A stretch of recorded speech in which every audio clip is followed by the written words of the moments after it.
Welcome to Wisdom Trek with Gramps. I am Guthrie Chamberlain, and we are on day 2239 of our trek.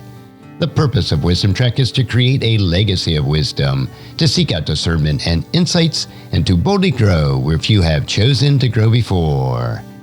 We are continuing the messages I delivered at Putnam Congregational Church over the past couple of years. This is the 6th of 25-week messages in our series. This message is titled, Stop Churning and Start Resting. I pray that it'll be a conduit of learning and encouragement for you. Resting. I think we all need it. I know I need it. Probably still don't get enough. Get more than I used to, but still probably need more than I get.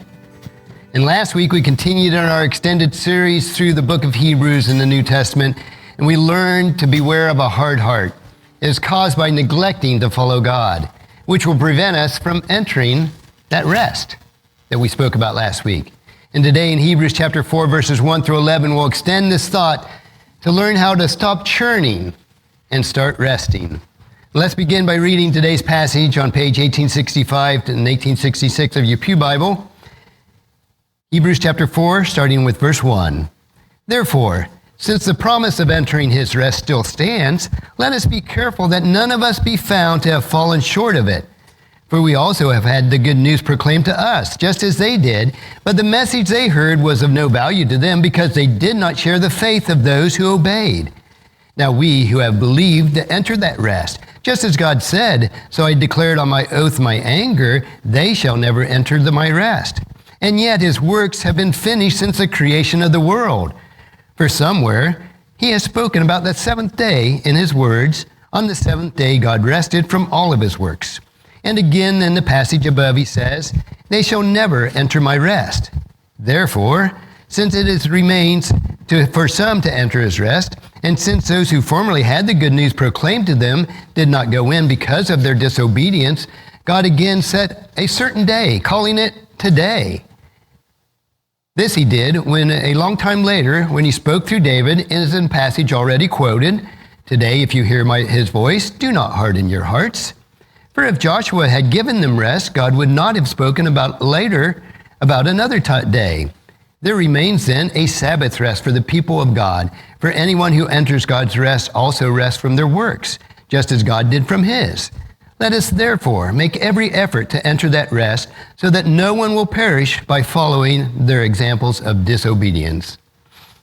I'm convinced that our civilization, if some years, thousands of years in the future, a curious archaeologist would uncover our civilization, he would see relics of an anxious society.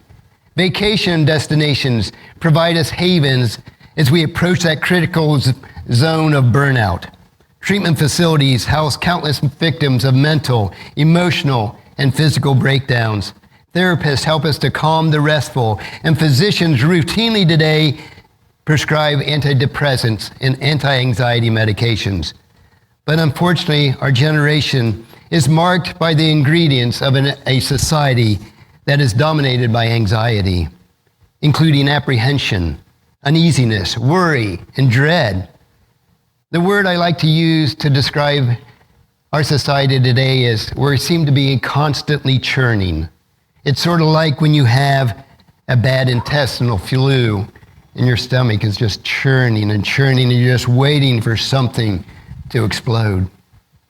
That's how our society seems to be today. Churning keeps us awake in the wee hours of the night, ruins our days and robs us of our focus, and drives some to the brink of desperation and despair, while some even contemplate suicide. But the only solution I have found for churning is resting. I find that when I'm not well rested, everything in life seems greater magnitude. Everything seems to hit me just the wrong way. And that is with our spiritual resting. When you think of resting, though, what kind of images come to your mind? How about sleeping in on a lazy Saturday morning, an unhurried afternoon at the beach, grilling in your backyard with some friends, perhaps a leisurely drive through the countryside or a cozy cabin in the mountains one night? Or maybe it's hiking in those mountains or fishing by a lazy river. Now, these idyllic images are characterized by either low stress, low pressure, reduced tension activities, or they're calm or serene, restful activities where we can just step back and go, and just enjoy the peace and the quiet. Our bodies and minds scream for that brief intermission from an unending life. It seems like it's full of drama. And the same is true for our souls. But unlike our bodies and our minds that will break down eventually if we refuse to go without rest, the outcry for this inner person, and this is where people mostly struggle, is drowned out by the busyness and the bustle of today's society. But there's good news, because there is spiritual rest available for us. It doesn't require us to fly to some exotic island, rent a mountain cabin, or pay a masseuse to work out all the knots in our muscles. As we'll learn in Hebrews chapter 4, verses 1 through 11, God made a provision for us to daily enjoy this spiritual rest. The problem seems for that few believers actually take this rest, at least on a continual basis, where we live every day in rest. So let's begin with chapter 4, verse 1. In our Old Testament, God promised the people of Israel that they could possess the promised land, attaining rest from their wanderings and their enemies. But instead of accepting his promises and responding in obedience, they resisted him with hard-heartedness and unbelief. They said, I don't believe you, God. We can't take the land. They exchanged an abundant joy and a refreshing rest. And then for generation upon generation, they had this anxious churning as they wandered through the wilderness of Sinai. What a tragedy. God offered them rest. They refused it. Equally tragic, though, is when God extends that same rest to us as believers today, and we often disregard it.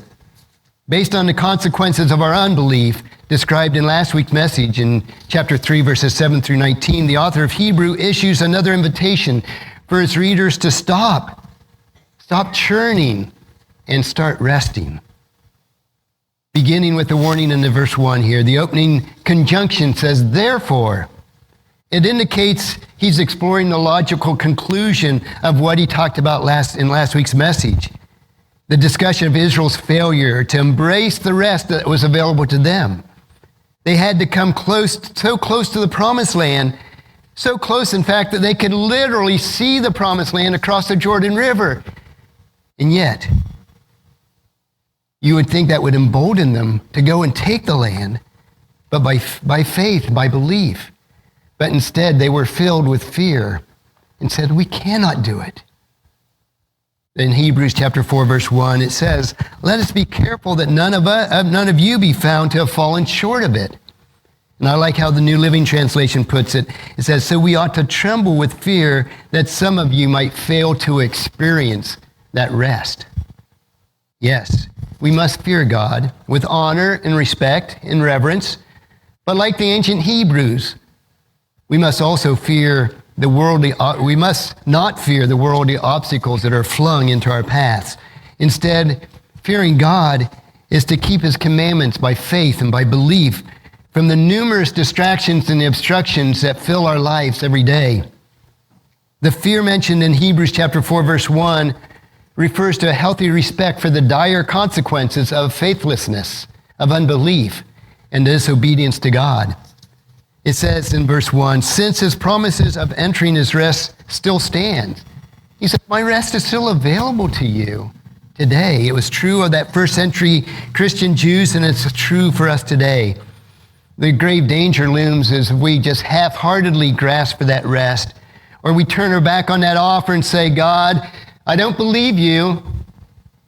I don't have faith to trust in you, so I'm rejecting you, God. Whether it's we turn to other gods, we return to our own self-reliance, or we say, no God can help me here. But what kind of rest is the author of Hebrews really writing about here? Is it physical? Is it emotional? Is it mental rest? Well, the author presents the reality available to us as believers.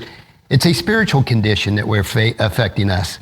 It's affecting our inner peace, our inner joy, and our hope that we have. This is a concept of a place of rest that's explained in verses 2 through 8 in Hebrews chapter 4. God doesn't post warning signs without also posting directions for us. Immediately following the warnings against falling short of that spiritual resting place that God offers us as believers, the writer of Hebrews provides us 3 guideposts to point God's people toward the appropriate place of rest. We might call it our GPS for entering God's place of rest for us. So if you look at your bulletin insert today, on the side it says, stop churning and start resting. The first question is, what does it take to enter into God's rest? The first guidepost that the author of Hebrews has for us is entering God's rest takes the right formula. Now, I don't want you to get the wrong idea here. The Christian life isn't 3 easy steps to this, or 4 easy steps to that, or 7 stages from A to Z in your Christian life. I don't like those formulaic approaches because the relationship with our living God is an exciting and dynamic relationship that we have with Him every day. However, we find in verses 2 and 3, there is a straightforward equation for entering the rest of God, and that is hearing plus believing equals resting. If we hear God's word and we believe God's word, then we should be at rest. And that's the formula for it. The author of Hebrews clarifies that simple hearing of good preaching doesn't enable anyone to enter that spiritual rest. Rest from fear, from melancholy, from stress. In my experience, some of the best taught people, some of the most knowledgeable people in the world are also some of the most anxious and the most tense people. For example, the Israelites had Moses, and they had heard all the promises, and they had seen the promises before entering that land of Canaan. Still, it did them no good just to hear Moses if they didn't believe, because they failed to embrace, they failed to believe the promises by faith. If they had truly believed, they would have been acting with confidence. Similarly, we as Christians today have been called from our own spiritual Egypt, from the slavery and sin, so that we can find ourselves wandering in the wilderness because we fail to trust God. We fail to trust that God will deliver us into the place of rest that He's established for us before the foundation of the world. It wasn't something new God invented. Well, it didn't work with the Israelites, so I'll come up with this new rest. No, this rest was established when He created the world. In that first section there, it says confidence comes through completely trusting God and resting in Him. If you see somebody who's truly confident, now a lot of people act confident that aren't, but if you see somebody who's truly confident, more often than not, it's because they've placed their complete trust in God and are resting in Him. In converse to that, if you see somebody who lacks confidence, more often than not, it's because they're lacking the complete trust in God and allowing themselves to rest in that confidence that they have in Him. Now, if we ignore this formula, hearing plus believing equals resting, there will be no rest to our wanderings. Because the principle of faith or belief that undergirds everything is that God can provide for our lives. And failure to respond to His word by faith or belief is failing to obey His commands by faith and belief. And if we do this, it will result in discipline rather than blessings in our lives. And the second guidepost that the author of Hebrew gives us today is entering God's rest takes the right attitude in verses 4 through 6. Now, verse 3 concluded that the statement requires some reflection. And I like the rendering in the New Living Translation. It says, this rest has been ready since the beginning of the world, since He made the world. This rest is already here for us. Now, God's rest was part of creation. It's also part of that global Eden that's already here, but not yet completely fulfilled or manifested. The author of Hebrew unpacks this by returning to the account of creation, both in Genesis and also in Psalms. The discussion of rest prompted the writer to think that God's work in creation, He created the world in 6 days before resting on the 7th day. But that rest was also part of His creation, and that's what we fail to see. Hebrews 4:4 and Genesis 2:2 explain that rest. Now God sits in the place of rest with His arms open inviting us to intimate relationship with him, communion with him on a daily basis, because he's already rested. We don't have to strive anymore. He has completed that work for us in Christ, so we can rest in him. God never intended to enjoy that rest just by himself. His labors, instead, he flung open wide those gates of fellowship for all who would surrender their own labors, their own striving to embrace his rest by faith and by belief. However, the ancient Israelites just didn't get it. When they crossed that Sinai wilderness and approached the promised land, they camped at Kadesh Barnea on the southern border of the Jordan River there. The Lord had opened his arms and says, "Come into your rest."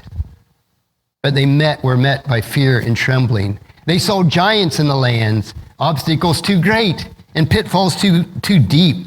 They lacked faith. They lacked belief that led them to failure to obey. They wouldn't have entered that land. And in frustration and anger, God says, because of their unbelief, they shall never enter my rest. Not because you sin, but because you did not believe in me. God can tolerate our failings. What he doesn't tolerate is our disbelief of him, rejecting him as our God.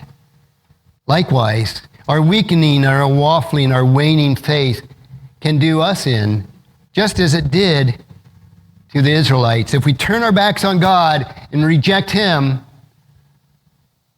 then we will not enter his rest. The most significant obstruction in our path looks like an insurmountable barrier. Even the smallest of all critics of our faith seem like an angry giant in our lives. But instead of fearing the things of the world, we should link arms with the Lord and allow him to lead us in to that rest. As he tells us in one of the most famous Psalms, Psalm 23, verse 4, he says, "Even when I walk through the darkest valleys, I will not be afraid because you are close beside me." According to the author of Hebrews in verse 6, so God's rest is there for people to enter. All we need to do is trust in his word and to believe that he will act on his promises for us. And the third guidepost that the author of Hebrews has for us today is entering God's rest takes the right timing in verses 7 and 8. Now, these two verses are the main reason for understanding the rest appropriately, as discussed by the author. And he refers to our present spiritual condition. He's not referring to a rest when we get to heaven. He's talking about a rest in our life of faith today. It says, so God, in verse 7, so God set another time for entering his rest.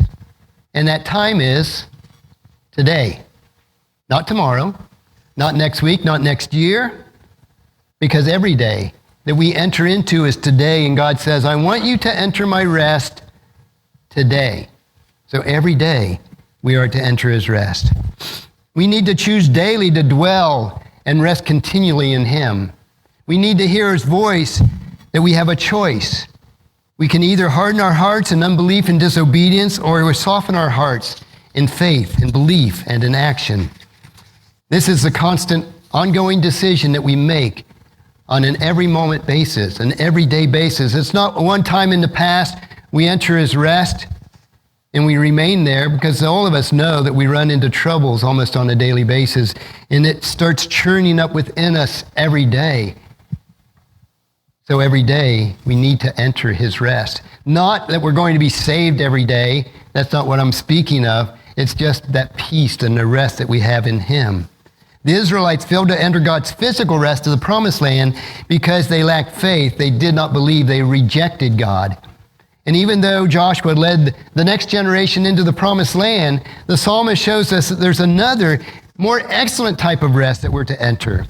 And just as the ancient Hebrews could have stepped across the line into that promised land over that Jordan River and taken complete possession of the land by faith and belief, we as Christians today can find rest for our souls in the Lord Jesus at every moment, at any moment of our spiritual life. So the invitation of Jesus still stands for us today, and it was reflected in the Sermon on the Mount, or shortly after Sermon on the Mount, when Christ said to us, two of the sweetest verses, I think, in all the Bible. In Matthew chapter 11, verses 28 and 29, it says, "Then Jesus said, 'Come to me, all you who are weary and are heavy laden, and I will give you rest. Take my yoke upon you. Let me teach you, because I am humble and gentle of heart, and you will find rest for your souls.'" It's that,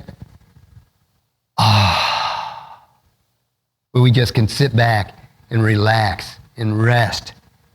Nothing is more peaceful than a soul that is at rest.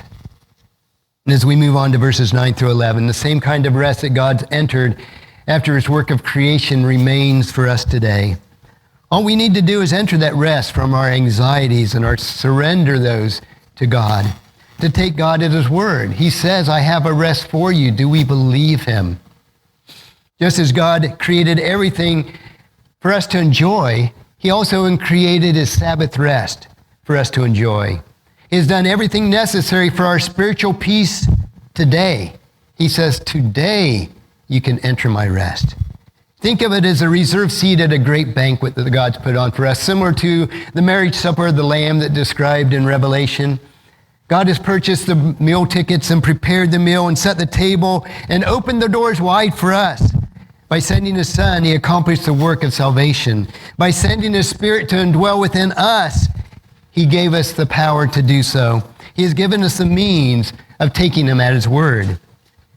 The disciple Peter later wrote in one of his letters in 2 Peter chapter 1, verse 3, he says, "By his divine power, God has given us everything that we need for living a godly life. We have received all of this by coming to know him, the one who called us to himself by means of his marvelous glory and excellence." Now the author of Hebrew then concludes the section that we began. He warns the readers with an example of Israel's failure to enter that rest of the promised land. With all the labor accomplished on our behalf, nothing is required of us but to believe. No one should fall short of entering that spiritual rest because it's granted to all of us. Yet he also clarifies that even receiving this free gift requires that we do something. We have to make a choice. We have to make a decision. We need to act of our own will. We need to choose to believe. His commands in Hebrews says in that 11th verse of chapter 4, it says, "Make every effort." And that's our choice, to believe, to enter that rest that is available. Now this word doesn't come out as clearly in our English language, but in Greek it's a really strong language. It's more than merely exhorting or encouraging or persuading. The author of Hebrew knows that our old habits die hard. You ever tried to break a habit? How difficult that is? And to reestablish new good habits in its place. So even though all believers should be eager to cross that land into the promised land and begin to experience that rest for our souls, our natural tendency is motivated by either self-sufficiency or fear or rebellion. We like to linger on the other side of the Jordan River and look into the promised land and say, "Oh, that would be nice, but I'm afraid. There's giants over there, and we're just grasshoppers, according to them." But the author of Hebrews couldn't be more direct in his appeal in this 11th verse. He's telling us to stop today, stop churning today, and start resting. So what's the application of our passage today? It's on the other side of your bulletin insert. The application is we need to be overcoming rest. It's blocked by our enemies, so overcoming our enemies of rest. Have you entered that rest that the Hebrew author wrote about? Or are you still on the other side of the Jordan saying, "Looks mighty good over there, but I'm scared to go in"? Are you wandering in the wilderness and worried about your future? Or you're regretting your past? Or you're frustrated over your present life situation? Have you crossed over into that promised rest? Or are you pacing back and forth, biting your nails, saying, "There's giants over there. There's giants obstacles in my life of spiritual progress. I cannot go forward"? The ancient Israelites saw these obstacles, and they were frightened. It prevented them from embracing God and his promises for entering that rest. And I can think of two main enemies. that stand in our entrance to spiritual peace, spiritual joy, and spiritual hope. And it prevents us from entering that rest and remaining in that weary land. And those two enemies are panic and pride. The first enemy, panic, says, you're not going to be able to make it. When panic kicks in, we begin to see problems that are so big that even God can't handle them. But think about it. If God can take a formless and void world in Genesis chapter 1, verse 2, organize it and fill it with abundance in 6 days, don't you think he can organize your chaos and fill your life with abundance in 6 seconds or less? He's a God that can do it, and has promised that he will. So when panic looms on the border of God's place of spiritual rest, we need to resist it. Instead, we need to enter his rest today. And we may have to remind ourselves tomorrow, and the next day, and the next day, and the next day. But that rest is there for us to always enter. Don't wait until you feel overwhelmed. As we're told in Romans chapter 12, verses 1 and 2, this is how we're to live our lives. And so, dear brothers and sisters, I plead you that you give your bodies to God because of all he has done for you. Let them be a living and holy sacrifice, a kind that he will find acceptable. This is truly the way you worship him. Don't copy the behaviors and customs of this world, but let God transform you into a new person by changing the way you think. Then you will learn to know God's will for you, which is good and pleasing and perfect. And I might also add, restful. The second enemy of our rest is pride. And this is one I fall more prone to than panic. You can handle the problems on your own. When pride shows up, it convinces us that we don't need God's help. We don't need his rest. With a little more effort, a little more self-motivation, and a little more personal endurance, we can overcome our struggles even in the wilderness. But as that all-wise King Solomon wrote in Proverbs chapter 16, verse 18, pride goes before destruction, and a haughty spirit before a fall. So instead of succumbing to that scepter of pride, release it. Enter into his place of rest. Don't try to establish the rest on your own in that wilderness. It won't work. It will fail. To enter God's rest today, we must replace panic and pride with peace. In prayer, we offer God our fears, our worries, our pains, our problems, our self-reliance. And in verse 7 says to do it now. And it says, God set a certain day, calling it today. And he'll do good on his promise for finding peace and rest. We need to stand in that promise. We need to bathe in that promise. Resist temptation to go back, to try to work things out on your own, or give in to the fallen world's choices, the fallen world's chaos. We need to begin each morning with a new resolve to enter his rest. And I like the passage in Lamentations chapter 3, verses 22 through 24, who sums this up perfectly. He says, the faithful love of the Lord never ends. His mercies never cease. Great is his faithfulness. His mercies begin afresh each morning. I say to myself, the Lord is my inheritance. Therefore, I will hope in him. So as we look at this passage today, we need to make a choice. And that choice is to stop churning and start resting. Now, next Sunday, our series will continue through the adventure of the book of Hebrews. And as I mentioned, the first 7 messages will cover a topic, Christ is superior in his person. And next week's message title is Spiritual Surgery by a Sympathetic Surgeon. So I'd encourage you to read Hebrews chapter 4, verses 12 through 16 in preparation for next week's message. Let us pray. Father, we do thank you. We thank you for the rest that we can have in you. We so often struggle. We so often turn our backs on you. We so often think we can do it ourselves. But as we know, when we don't get enough physical rest, how it impacts us so significantly, Father. And if we don't have that spiritual rest that you've promised in your word and you have offered and you've already prepared for us when you created the world, let us enter that rest so we can have rest of our soul, because a soul that's at rest is the most peaceful thing that we can have, Father. Help us today to cross over that border of the Jordan River and enter your promised land of rest. And let us do it every day, Father. We know that our eternity is secure in Jesus Christ, that our salvation is guaranteed, but that daily rest, Father, help us to enter it and give you the honor and the glory. We pray this in Jesus' precious name. Amen. I pray that this message was a blessing and a time of learning from God's Word.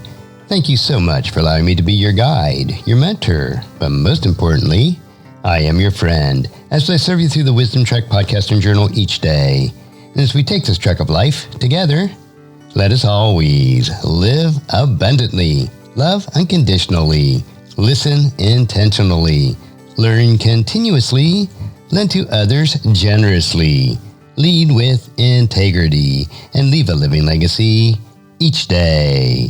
I am Guthrie Chamberlain, reminding you to keep moving forward, enjoy your journey, and create a great day every day. See you next time for more wisdom from God's Word.